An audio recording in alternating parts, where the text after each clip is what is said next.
पूज्याय राघवेन्द्राय सत्यधर्मरताय च भजतां कल्पवृक्षाय नमतां कामधेनवे. ಸಮಸ್ತ ಶ್ರೀ ಸರಳ ಪರಿಹಾರ ಜ್ಯೋತಿಷಾಲಯ ಸದಸ್ಯರೆಲ್ಲರಿಗೂ ಈ ನಿಮ್ಮ ರಾಘವೇಂದ್ರ ಹರಿತ ಸಕರುಚಿ ಮಾಡುವ ನಮಸ್ಕಾರಗಳು.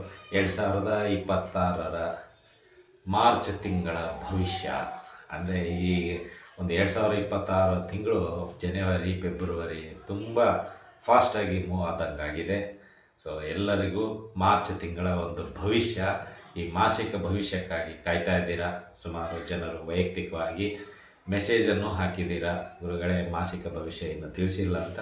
ಸೊ ಹಾಗಾಗಿ ಈ ದಿನ ಮಾರ್ಚ್ 1ನೇ ತಾರೀಕಿನಿಂದ ಮಾರ್ಚ್ 31ನೇ ತಾರೀಕುವರೆಗೂ ದ್ವಾದಶ ರಾಶಿಗಳ ಒಂದಿಷ್ಟು ಅನುಕೂಲತೆಗಳು, ಅನಾನುಕೂಲತೆಗಳು, ಪರಿಹಾರಗಳು ಹಾಗೂ ಈ ಮಾರ್ಚ್ ತಿಂಗಳಲ್ಲಿ ಬರ್ತಕ್ಕಂತಹ ಒಂದಿಷ್ಟು ಶುಭ ದಿನಗಳು ಮತ್ತು ಹಬ್ಬಗಳು, ಅದೇ ರೀತಿಯಾಗಿ ಗ್ರಹಗಳ ವಿಚಾರ, ಅಂದರೆ ಯಾವ ಗ್ರಹ ಯಾವ ಇದರಲ್ಲಿ ಇದೆ ಎಂಬುದನ್ನು ತಿಳಿದುಕೊಳ್ಳೋಣ. ಈ ಒಂದು ತಿಂಗಳಲ್ಲಿ ತುಂಬ ವಿಶೇಷತೆಯಿಂದ ಕೂಡಿದೆ. ಈ ಒಂದು ತಿಂಗಳಲ್ಲಿ ನಿಮಗೆ ಸಂವತ್ಸರಗಳು ಚೇಂಜ್ ಆಗುತ್ತೆ. ಶ್ರೀ ವಿಶ್ವಾವಸು ನಾಮ ಸಂವತ್ಸರದಿಂದ ಶ್ರೀ ಪರಾಭವ ನಾಮ ಸಂವತ್ಸರಕ್ಕೆ ಹೊರಟು ಹೋಗ್ತೇವೆ. ಅದೇ ರೀತಿಯಾಗಿ ಗ್ರಹಣ ಇದೆ, ಶ್ರೀರಾಮನವಮಿ ಇದೆ, ಉಗಾದಿ ಇದೆ.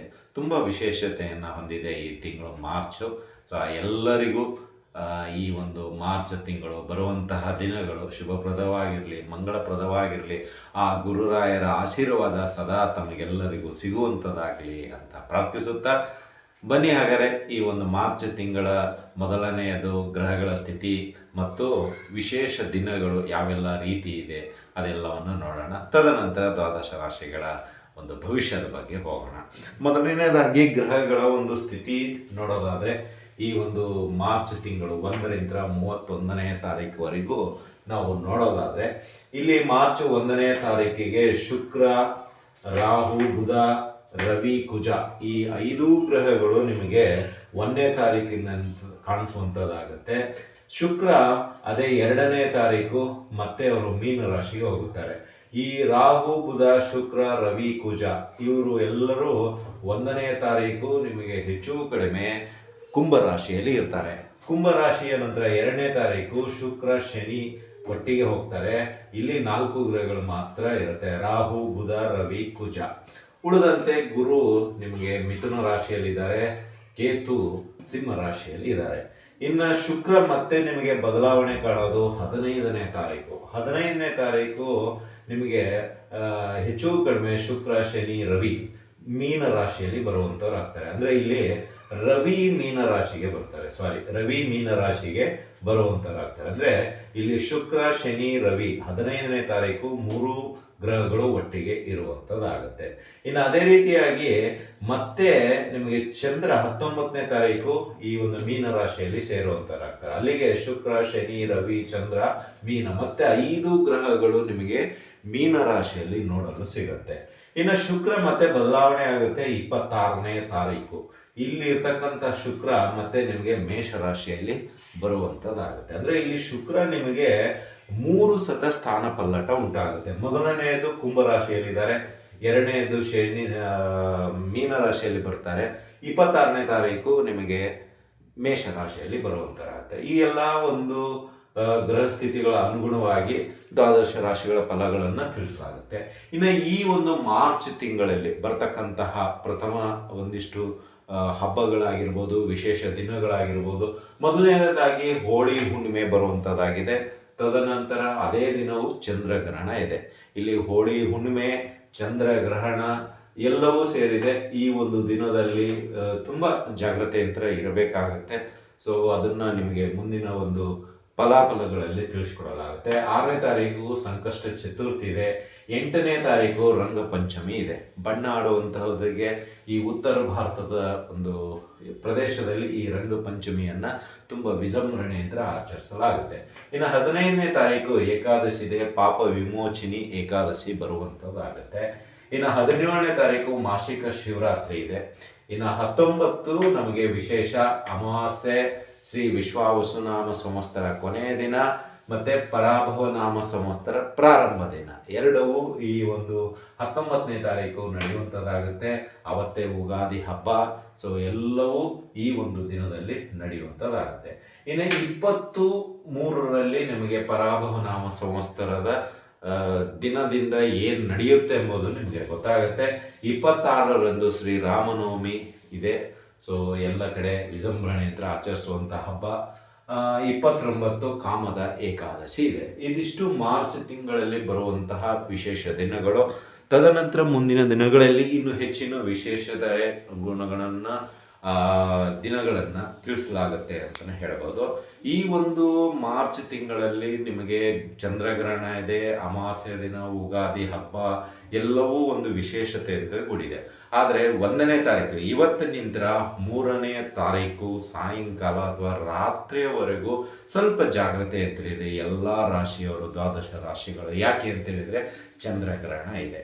ಈ ಚಂದ್ರಗ್ರಹಣದಲ್ಲಿ ಏನಾಗುತ್ತೆ ಅಂದರೆ ಸಣ್ಣ ಪುಟ್ಟ ಅಪಘಾತಗಳಾಗ್ಬೋದು, ಅಥವಾ ಕೆಡುಕುಗಳು ಬಯಸುವಂಥದ್ದಾಗ್ಬೋದು, ಅಥವಾ ದುಷ್ಟಶಕ್ತಿಗಳ ಸಂಹಾರದಿಂದ ನಮಗೆ ಅನೇಕ ರೀತಿಯ ಅಡೆತಡೆಗಳು ಸಂಭವಿಸುವಂಥದ್ದಾಗ್ಬೋದು, ಮತ್ತು ಒಂದಿಷ್ಟು ಕಾರ್ಯಗಳಿಗೆ ಅಡೆತಡೆ ಬರುವಂಥದ್ದಾಗ್ಬೋದು, ಅವಮಾನಗಳು ಜಾಸ್ತಿ ಆಗ್ಬೋದು, ಅಥವಾ ಕೆಲಸ ವಿಘ್ನ ರೀತಿಯಲ್ಲಿ ಪರಾಭವಗೊಳ್ಬೋದು.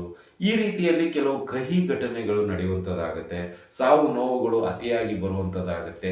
ಈಗ ನೋಡಿ, ಗ್ರಹಣದ ಹಿಂದಿನ ದಿನದ ಅಂದರೆ ಗ್ರಹಣದ ಹಿಡಿಯೋ ಒಂದು 4 ದಿನ ಮುಂಚೆನೇ ಇರಾನ್ ಅಮೇರಿಕ ಯುದ್ಧಗಳು ಪ್ರಾರಂಭ ಆಗಿದೆ. ಅದೇ ರೀತಿ ಕೆಲವು ಪ್ರದೇಶಗಳಲ್ಲಿ ಸಾವು ನೋವುಗಳು ಇನ್ನೂ ಜಾಸ್ತಿ ಆಗುತ್ತೆ. ಬೇರೆ ಬೇರೆ ಪ್ರದೇಶಗಳ ಅನುಗುಣವಾಗಿ ನೋಡೋದಾದರೆ ಈ ಒಂದು 1ರಿಂದ 5ನೇ ತಾರೀಕುವರೆಗೂ ಸ್ವಲ್ಪ ತುಂಬ ಈ ಅಪಘಾತಗಳಾಗಿರ್ಬೋದು, ಅಥವಾ ಈ ಅಲ್ಲಿ ಇಲ್ಲಿ ಗಲಾಟೆಗಳಾಗಿರ್ಬೋದು, ಎತ್ತಿ ಕಟ್ಟುವಂಥದ್ದಾಗ್ಬೋದು, ವೃಥ ಒಂಥರ ಸುಮ್ಮನೆ ಜಗಳಾಟಗಳು ಆಗ್ಬೋದು. ಈ ಎಲ್ಲ ಸನ್ನಿವೇಶಗಳು ನೀವು ಸುತ್ತಮುತ್ತ ನೋಡ್ತಾ ಇದ್ದೀರಾ. ಇತ್ತೀಚೆಗೆ ಕರ್ನಾಟಕದ್ದನ್ನು ನೋಡ್ಬೋದು, ಬಾಗಲಕೋಟೆಲ್ಲಾಗಿದೆ, ಇವತ್ತು ಕೊಡಗುನಲ್ಲಾಗಿದೆ.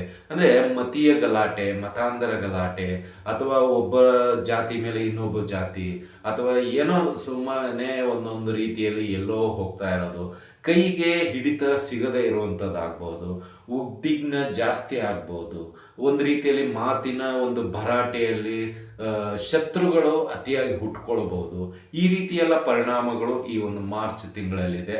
ಹಾಗಾಗಿ ನಾವು ಹೇಳೋದಿಷ್ಟೇ, 1ರಿಂದ 5ನೇ ತಾರೀಕುವರೆಗೂ ಆದಷ್ಟು ಸೂಕ್ಷ್ಮತೆ ಹೊಂದಿರುವ ಜಾಗದವನ್ನು ಅವಾಯ್ಡ್ ಮಾಡ್ಕೊಳ್ಳಿ, ಮತ್ತು ನಿಮ್ಮದೇ ಆದಂಥ ಕಟ್ಟು ಬಾಧೆಗಳಲ್ಲಿ ಇರಿ. ಅಂದರೆ ಒಂದು ಪ್ರೊಟೆಕ್ಷನಲ್ಲಿ ಇರಿ, ಮತ್ತು ಎಲ್ಲರ ಒಂದು ಸಂಪರ್ಕದ ಹೊಂದಿರಿ. ಅಂದರೆ ಕುಟುಂಬ ಸದಸ್ಯರು ಅಥವಾ ನಿಮ್ಮ ಸ್ನೇಹಿತರು, ನೀವು ಎಲ್ಲಿ ಹೋಗ್ತೀರಾ ನಿಮ್ಮ ಲೊಕೇಶನ್ ಆನ್ ಮಾಡ್ಕೊಳ್ಳಿ.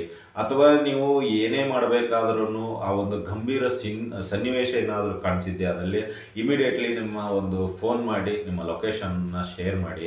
ಅಂದರೆ ಆವಾಗ ನೀವು ಎಲ್ಲಿದ್ದೀರ ಎಂಬುದು ಗೊತ್ತಾಗುತ್ತೆ, ಮತ್ತು ಕಂಡುಹಿಡಿಯಲು ಈಸಿ ಆಗುತ್ತೆ ಅಂತಲೂ ಹೇಳ್ಬೋದು.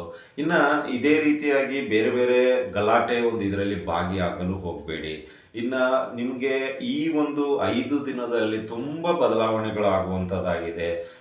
ಎತ್ತಿ ಕಟ್ಟುವಂಥದ್ದು, ಗಲಾಟೆ, ಮತ್ತು ಸರಿಯಾದ ಸಮಯಕ್ಕೆ ಮನೆಗೆ ಹೋಗದೇ ಇರುವಂಥದ್ದು, ಅಥವಾ ಸಣ್ಣ ಪುಟ್ಟ ಒಂದು ಜಗಳದಲ್ಲಿ ಪಾಲ್ಗೊಂಡೋದ್ರಿಂದ ಮುಂದಿನ ದಿನಗಳು ನಿಮಗೆ ಅಲೆದಾಡುವಂಥದ್ದಾಗ್ಬೋದು. ಈ ಎಲ್ಲವೂ ಮಿಶ್ರಿತಗೊಂಡಿದೆ.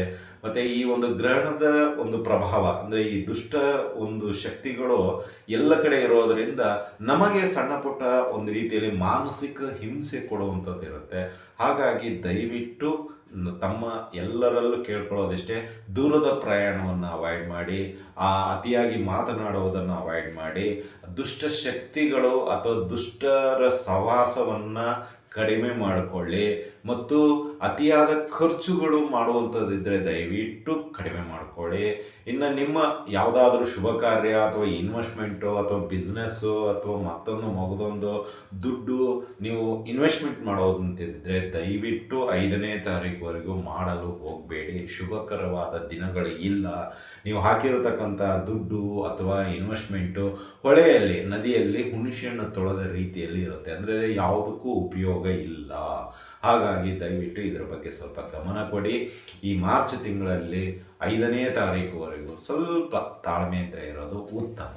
ಅಂತಲೇ ಹೇಳ್ಬೋದು. ಸೊ ವಿವರಣೆ ಮತ್ತೆ ಮುಂದಿನ ದಿನಗಳಲ್ಲಿ ಇನ್ನೂ ಹೆಚ್ಚಿನದು ಕೊಡೋದಿದೆ. ಈಗ ದ್ವಾದಶ ರಾಶಿಗಳ ಭವಿಷ್ಯವನ್ನು ನೋಡೋಣ. ಸೊ ಯಾವೆಲ್ಲ ರಾಶಿಗಳಿಗೆ ಅನುಕೂಲ ಇದೆ, ಯಾವೆಲ್ಲ ರಾಶಿಗಳಿಗೆ ಅನಾನುಕೂಲ ಇದೆ, ಪರಿಹಾರಗಳು ಯಾವೆಲ್ಲ ರೀತಿಯಲ್ಲಿರುತ್ತೆ, ಅದೆಲ್ಲವನ್ನು ಒಂದೊಂದಾಗಿ ಮೇಷರಾಶಿಯಿಂದ ಮೀನರಾಶಿಯವರೆಗೂ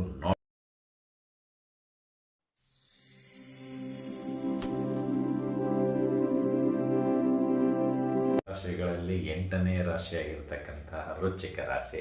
ಈ ವೃಶ್ಚಿಕ ರಾಶಿಯವರಿಗೆ ಈ ತಿಂಗಳ ಭವಿಷ್ಯ ಅಂತ ನೋಡೋದಾದರೆ ತುಂಬ ಒಳ್ಳೆಯದಿದೆ. ಸೊ ನಿಮ್ಮ ಒಂದು ಹಳೆಯ ಸಾಲಗಳು ಕ್ರಮೇಣವಾಗಿ ಒಂದೊಂದಾಗಿ ತೀರ್ತಾ ಬರುತ್ತೆ. ಇನ್ನು ನಿಮ್ಮ ಹಳೆಯ ಒಂದು ಕೇಸ್ ಏನು ನಡೀತಾ ಇತ್ತು ಕೋರ್ಟ್ನಲ್ಲಿ, ಅದರಿಂದ ಮುಕ್ತಿ ಹೊಂದುವಂಥದ್ದಾಗ್ತೀರಾ. ತೀರ್ಪು ನಿಮ್ಮ ಪರವಾಗಿ ಬರುವಂಥದ್ದಾಗುತ್ತೆ. ಇನ್ನು ಮನೆಯಲ್ಲಿರ್ತಕ್ಕಂಥ ಹಳೆಯ ಪೀಠೋಪಕರಣ, ಹಳೆಯ ವಸ್ತುಗಳು, ಅದು ಯಾವುದು ಇದೆ ಅದೆಲ್ಲವನ್ನು ಹೊರಗೆ ಹಾಕ್ಬಿಡ್ತೀರಾ ವೃಶ್ಚಿಕ ರಾಶಿಯವರು. ಅಂದರೆ ಸಮಸ್ಯೆ ಅದರಿಂದ ನನಗೆ ಜಾಸ್ತಿ ಆಗ್ತಾ ಇದೆ ಅನ್ನೋ ಒಂದು ಮೈಂಡ್ ಸೆಟ್ಟಲ್ಲಿ ನೀವು ಕೂತ್ಕೊಂಡಿರೋದರಿಂದ ಈ 1ರಿಂದ 31ನೇ ತಾರೀಕುವರೆಗೂ ಮನೆಯಲ್ಲಿರ್ತಕ್ಕಂಥ ಎಲ್ಲ ಅನ್ವಾಂಟೆಡ್ ಥಿಂಗ್ಸ್ ಅಂತೀವಲ್ಲ, ಅದನ್ನೆಲ್ಲ ಹೊರಗಡೆ ಹಾಕ್ಬಿಡ್ತೀರಾ ಅಥವಾ ಯಾರಿಗೋ ದಾನವಾಗಿ ನೀಡ್ಬಿಡ್ತೀರಾ. ಮನೆಯನ್ನು ಆದಷ್ಟು ಸ್ವಚ್ಛವಾಗಿ ಇಟ್ಕೊಳ್ಳೋದಕ್ಕೆ ಪ್ರಯತ್ನ ಮಾಡ್ತೀರಾ. ಅಂದರೆ ಮೈಂಡಲ್ಲಿ ಏನೋ ಬಂದ್ಬಿಡುತ್ತೆ ಬದಲಾವಣೆ ಗಾಳಿ. ಅದಕ್ಕೆ ಕಾರಣ ಅಂದರೆ ಈ ಚಂದ್ರಗ್ರಹಣ. ಅಂದರೆ ಈ ಚಂದ್ರಗ್ರಹಣದ ನಂತರ ಏನಾಗುತ್ತೆ, ಕೆಲವೊಂದು ಬದಲಾವಣೆ ಮಾಡ್ಕೊಳ್ತೀರಾ ನಿಮ್ಮ ಹವ್ಯಾಸಗಳಲ್ಲಿ, ನಿಮ್ಮ ಒಂದು ಕಾರ್ಯಗಳಲ್ಲಿ, ನಿಮ್ಮ ಒಂದು ಶೈಲಿಯಲ್ಲಿ, ನಿಮ್ಮ ಒಂದು ಕಮ್ಯುನಿಕೇಷನ್, ನಿಮ್ಮ ಒಂದು ನೋಟ, ಎಲ್ಲದರಲ್ಲೂ ಬದಲಾವಣೆ ಈ ಒಂದು ಸಮಯದಲ್ಲಿ ವೃಶ್ಚಿಕ ರಾಶಿಯವರಿಗೆ ಸಿಗುವಂಥದ್ದಾಗತ್ತೆ ಅಂತಲೇ ಹೇಳ್ಬೋದು. ಇನ್ನು ಅದೇ ರೀತಿಯಾಗಿ ನಿಮಗೆ ಈ ಒಂದು ಸಮಯದಲ್ಲಿ ನಿಮ್ಮ ಒಂದು ಕೈ ಹಿಡಿದಿರ್ತಕ್ಕಂತಹ ಕೆಲಸ ಅತಿ ಬೇಗದಲ್ಲಿ ಸಕ್ಸಸ್ ಆಗುವಂಥದ್ದಾಗುತ್ತೆ. ತುಂಬ ನೀವು ಅಷ್ಟು ಊಹೆನೂ ಮಾಡಿರೋದಿಲ್ಲ ಇಷ್ಟು ಬೇಗ ಮುಗಿಯುತ್ತೆ ಅಂತ. ಅಷ್ಟು ನಿಮಗೆ ಪ್ರಭಾವಶಾಲಿಯಾಗಿ ನಿಮ್ಮ ಕಡೆಗೆ ವಾಲ್ಕೊಳ್ಳುವಂಥದ್ದಾಗತ್ತೆ ಅಂತಲೇ ಹೇಳ್ಬೋದು. ಇನ್ನು ಈ ಒಂದು ಸಮಯದಲ್ಲಿ ನಿಮ್ಮ ಆರ್ಥಿಕ ಒಂದು ಸ್ಥಿತಿ ಎತ್ತರ ಹಂತಕ್ಕೆ ಬರುವಂಥದ್ದಾಗತ್ತೆ. ಕೌಟುಂಬದಲ್ಲಿ ನಿಮ್ಮ ಒಂದು ಮಾತಿಗೆ ಮನ್ನಣೆ ಸಿಗೋದಂಥದ್ದಾಗುತ್ತೆ. ಮದುವೆ ಯೋಗ ಮತ್ತು ವಾಹನ ಯೋಗ ಈ ತಿಂಗಳಲ್ಲಿ ಕೂಡಿ ಬರುವಂಥದ್ದಾಗತ್ತೆ. ಮನೆಯಲ್ಲಿ ಒಂದು ಶುಭ ಕಾರ್ಯ ನಡೆಯುವಂಥದ್ದು ಆಗುತ್ತೆ.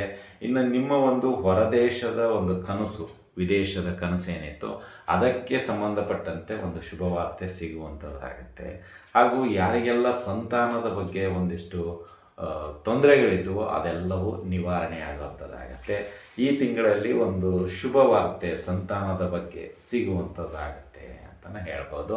ಇನ್ನು ನಿಮಗೆ ಇರತಕ್ಕಂತಹ ಕೆಲವು ವೈಯಕ್ತಿಕ ಸಮಸ್ಯೆಗಳು ದೂರವಾಗುತ್ತೆ. ಒಟ್ಟಿನಲ್ಲಿ ಓವರಾಲ್ ಆಗಿ ವೃಶ್ಚಿಕ ರಾಶಿಯವರಿಗೆ ಈ ತಿಂಗಳಲ್ಲಿ 1ರಿಂದ 31ನೇ ತಾರೀಕುವರೆಗೂ ತುಂಬ ಅನುಕೂಲತೆಯಿಂದ ಕೂಡಿರುತ್ತೆ. ಕೆಲವು ವೈಯಕ್ತಿಕ ಸಣ್ಣಪಟ್ಟ ಭಿನ್ನಾಭಿಪ್ರಾಯಗಳು ಬರುತ್ತೆ. ಆದರೆ ಅದನ್ನು ನೀವು ನಿರ್ಧಾರ ಮಾಡಿ ಒಳ್ಳೆಯ ಒಂದು ರೀತಿಯಲ್ಲಿ ಮುಂದುವರಿಸ್ಕೊಂಡು ಹೋದರೆ ತುಂಬ ಉತ್ತಮ ಅಂತಲೇ ಹೇಳ್ಬೋದು. ಆದರೆ ಒಂದು ನೆಗೆಟಿವ್ ಅಂತ ಹೇಳೋದಾದರೆ ಖರ್ಚುಗಳು, ಅಧಿಕ ಖರ್ಚುಗಳು ಬರುತ್ತೆ. ಏನು ಕಂಟ್ರೋಲ್ ಮಾಡಿದರೂ ಆ ಖರ್ಚನ್ನು ನೀವು ಕಂಟ್ರೋಲ್ ಮಾಡಲಿಕ್ಕಾಗೋದಿಲ್ಲ. ಅದೊಂದೇ ನೆಗೆಟಿವ್ ಇದೆ. ಒಂದಿಷ್ಟು ಅನಾರೋಗ್ಯದ ಸಮಸ್ಯೆಗಳು, ಇವಿಷ್ಟು ಎರಡು ಮಾತ್ರ ನಿಮಗೆ ಕಾಣುವಂಥದ್ದಾಗಿದೆ. ಇದರ ಬಗ್ಗೆ ಸ್ವಲ್ಪ ಮುತುವರ್ಜಿ ವಹಿಸ್ಕೊಳ್ಳಿ. ಏನೆಲ್ಲ ಮಾಡಬೇಕು ಅದಕ್ಕೆ ಪರಿಹಾರಗಳನ್ನು ಕಂಡುಕೊಳ್ಳಿ, ಅನುಕೂಲ ಆಗುತ್ತೆ ಅಂತ ಹೇಳೋದು. ಇನ್ನು ಪರಿಹಾರದ ವಿಷಯಕ್ಕೆ ಬರೋದಾದರೆ ವೃಶ್ಚಿಕ ರಾಶಿಯವರಿಗೆ ಈ ತಿಂಗಳಲ್ಲಿ ಸಾಧ್ಯವಾದಷ್ಟು ನೀವು ಗಣೇಶನ ಆರಾಧನೆ ಮಾಡಿ, ಮತ್ತು ಈ ಶಿವನ ಒಂದು ದೇವಸ್ಥಾನದಲ್ಲಿ ಪ್ರತಿ ಸೋಮವಾರ ಕ್ಷೀರಾಭಿಷೇಕ ಸೇವೆಯನ್ನು ಕೊಡಿ ನಿಮ್ಮ ಹೆಸರಲ್ಲಿ. ಈ ಒಂದು ಮಾರ್ಚ್ ತಿಂಗಳಲ್ಲಿ ಎಷ್ಟು ಸೋಮವಾರ ಬರುತ್ತೋ ಅಷ್ಟು ಸೋಮವಾರ ನಿಮ್ಮ ಹೆಸರಿನಲ್ಲಿ ನೀವು ಮನೆ ಹತ್ತಿರದಲ್ಲಿರ್ತಕ್ಕಂಥ ಶಿವನ ದೇವಸ್ಥಾನಕ್ಕೆ ಹೋಗಿ ಅಲ್ಲೇ ನೀವು ಅಭಿಷೇಕ ಕೊಡಿ. ಇದರಿಂದ ಏನಾಗುತ್ತೆ ಅಂದರೆ ಕೆಲವು ಜಟಿಲವಾದ ಸಮಸ್ಯೆಗಳು, ಕಷ್ಟಗಳು ದೂರವಾಗುತ್ತೆ ಅಂತಲೇ ಹೇಳ್ಬೋದು. ಇದಾಗಿತ್ತು ಮಾರ್ಚ್ ತಿಂಗಳ ವೃಶ್ಚಿಕ ರಾಶಿಯವರ ಭವಿಷ್ಯ ಪರಿಹಾರಗಳು. ನಿಮ್ಗೆ ಇಷ್ಟ ಆಗಿದ್ದರೆ ಲೈಕ್ ಮಾಡಿ, ಜಾಸ್ತಿ ಇಷ್ಟ ಆಗಿದ್ದರೆ ಶೇರ್ ಮಾಡಿ, ಹಾಗೂ ನಮ್ಮ SSP ಯೂಟ್ಯೂಬ್ ಚಾನಲನ್ನು ಬೆಂಬಲಿಸಿ ಅಂತ ಹೇಳ್ತಾ ನಿಮಗೆ ವಿಷಯ ಮುಗಿಸ್ತಾ ಇದ್ದೀವಿ. ಮತ್ತೆ ಮುಂದಿನ ರಾಶಿಯಲ್ಲಿ ಭೇಟಿಯಾಗೋಣ. ಅಲ್ಲಿವರೆಗೆ ಶುಭಮಸ್ತು, ಶುಭಂ ಭೂಯಾತ್, ಸರ್ವೇ ಜನಃ ಸುಖಿನೋ ಭವಂತು.